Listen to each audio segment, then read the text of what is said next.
Welcome to my channel. ఈ వీడియోలో colour stick కొరకు లోటస్ ఫ్లవర్ తయారీ గురించి చెప్పబోతున్నాను. లోటస్ ఫ్లవర్ తయారీకి 4 pink charts, 2 green charts, 1 Fevicol, 1 scissor, 1 pencil, 1 scale, 1 ribbon తీసుకోవాలి. వీడియోలో చూపిస్తున్నటువంటి బ్రౌన్ షీట్ తీసుకోవాలి. బ్రౌన్ షీట్ పైన బిగ్ సర్కిల్ షేప్ డ్రా చేసుకొని కట్ చేసి ఆ సర్కిల్ షేప్కి రౌండ్గా కలర్ పేపర్ పేస్ట్ చేయాలి. పెటల్ షేప్కు, లీవ్ షేప్స్కు A4 సైజ్ పేపర్ తీసుకోవాలి. డాట్స్ను ముందుగానే A4 సైజ్ పేపర్స్ లాగా కట్ చేసుకోవాలి. వీడియోలో చూపిస్తున్నట్లుగా A4 సైజ్ పేపర్ పైన లీవ్ షేప్ను డ్రా చేసుకొని కట్ చేసుకోవాలి. కట్ చేసుకున్న లీవ్ షేప్ను రిమైనింగ్ A4 సైజ్ పేపర్స్ పైన పెట్టి డ్రా చేసుకొని ఆ A4 సైజ్ పేపర్స్ను లీవ్ షేప్ వచ్చేలాగా వీడియోలో చూపిస్తున్నట్లుగా కట్ చేసుకోవాలి. హాఫ్ ఆఫ్ ద గ్రీన్ చార్ట్స్ను ఒకేసారి తీసుకొని ఆ గ్రీన్ చార్ట్స్ పైన లీవ్ షేప్ను డ్రా చేసి అన్ని A4 సైజ్ పేపర్స్ను లీవ్ షేప్ వచ్చేలాగా వీడియోలో చూపిస్తున్నట్లుగా కట్ చేసి పెట్టుకోవాలి. వీడియోలో చూపిస్తున్నట్లుగా చాలా జాగ్రత్తగా లీవ్ షేప్ వచ్చేలాగా కట్ చేసుకోవాలి. ఇలా ఒకేసారి half of the A4 size papers తీసుకొని కట్ చేయడం వల్ల మనకు టైం అనేది సేవ్ అవుతుంది. చూడండి లీవ్ షేప్ ఎంత బాగా వచ్చిందో. ఇలా కట్ చేసుకున్న లీవ్ షేప్ని వీడియోలో చూపిస్తున్నట్లుగా రోల్ చేసి దానికి ఒక బ్యాండ్ వేసి పక్కన పెట్టేయాలి. ఇలా రోల్ చేయడం వల్ల మనకు లీవ్ షేప్ అనేటివి స్టిఫ్గా కాకుండా కరెక్ట్గా వస్తాయి.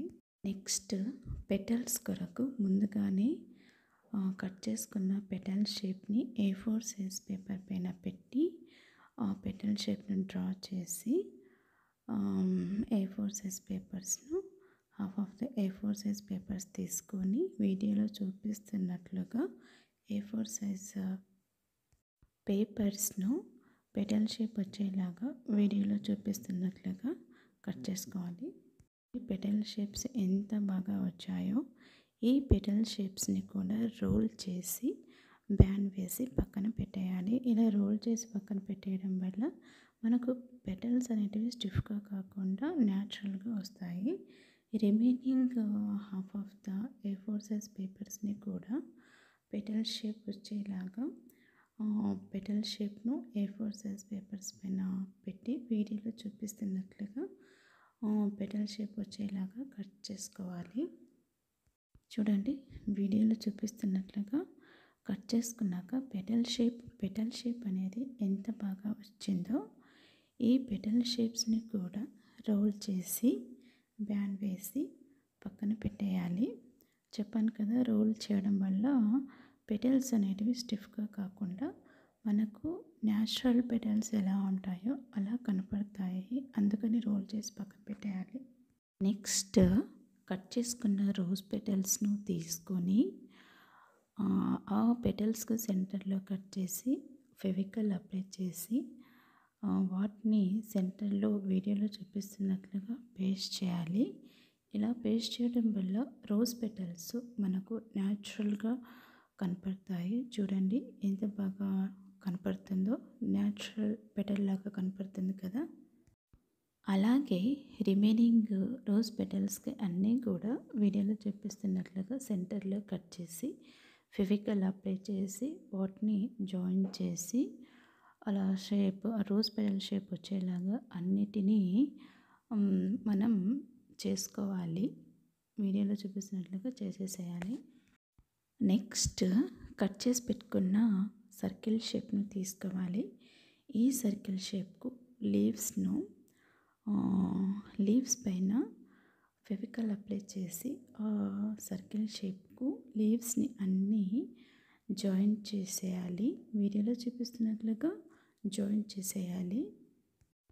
వీడియోలో చూపిస్తున్నట్లుగా లీవ్ షేప్స్ను ఒకదాని పక్కన ఒకటి పేస్ట్ చేస్తూ సర్కిల్ అంతా ఫినిష్ చేసేయాలి.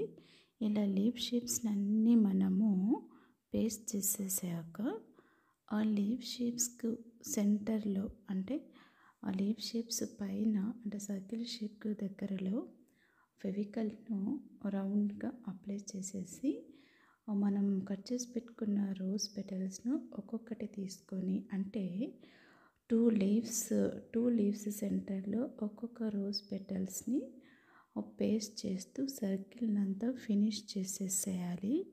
చూడండి, వీడియోలో చూపిస్తున్నట్లుగా పేస్ట్ చేసేయాలి. 2 లీవ్స్కి సెంటర్లో ఒక్కొక్క రోజ్ పెటల్స్ను పేస్ట్ చేస్తూ ఆ సర్కిల్ మొత్తం ఫినిష్ చేసేయాలి. ఆ సర్కిల్ మొత్తం ఫినిష్ అయ్యాక 2 రోజ్ పెటల్స్ సెంటర్లో రోజ్ పెటల్ని పేస్ట్ చేస్తూ ఆ సర్కిల్ అంతా ఫినిష్ చేసేయాలి. ఆ సర్కిల్ ఫినిష్ అయ్యాక మరి 2 రోజ్ పెటల్ సెంటర్స్లో రోజ్ పెటల్స్ని పేస్ట్ చేస్తూ మొత్తం సర్కిల్ ఫినిష్ చేసేయాలి. చూడండి, మొత్తం మనకు ఇలా తయారవుతుంది. లోటస్ ఫ్లవర్ తయారీ అనేది ఇలా నాకైతే చాలా అందంగా రెడీ అయ్యింది. ఈ లోటస్ ఫ్లవర్కు సెంటర్లో అలా 4 హోల్స్ని పెట్టేయాలి. ఈ 4 హోల్స్కి రిబ్బన్ అనేది మనము వీడియోలో చూపిస్తున్నట్లుగా జాయిన్ చేసేయాలి. చూడండి, రిబ్బన్ తయారైపోయింది. ఈ వీడియో కనుక మీకు నచ్చినట్లయితే లైక్ చేయండి, షేర్ చేయండి, సబ్స్క్రైబ్ చేయండి.